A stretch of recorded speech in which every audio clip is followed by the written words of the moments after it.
వాళ్ళకి తెలిసింది ఒకటి పదవులు కాపాడుకోవడానికి కాంగ్రెస్ వాళ్ళకి తెలిసింది ఏంటంటే ఢిల్లీకి సంచులు మోస్తారు అంతే. ఇక్కడున్న వాళ్ళకి ఏమి ఇయ్యరు, తెలంగాణ ప్రజలకు మన్ను కూడా ఇయ్యరు. కానీ ఢిల్లీకి మాత్రం ముఖ్యమంత్రి గారు 62 సార్లు వేయండు.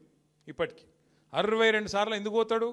మన కోసమో రాష్ట్రం కోసమో కాదు, పోయేది కేవలం సంచులు మోసుకపోవాలి, జీ హుజూర్ అనాలి, సల్యూట్ కొట్టాలి, నా పోస్టు జర దండం పెడతా, ఇంకో 4 రోజులు ఉంచు, నీకింత నాకింత అని మాట్లాడుకోవాలి, ఆడ మూట పెట్టాలి, దండం పెట్టాలి, రావాలి అమ్మాయి అనుకుంటా.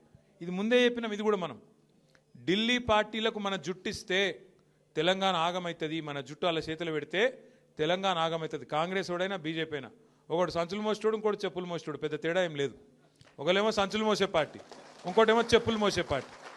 అమిత్ షా రాగానే చెప్పులు ఎక్కడ ఇప్పుతురా అని తిరుగుతున్నాడు ఒక ఆయన వెనక.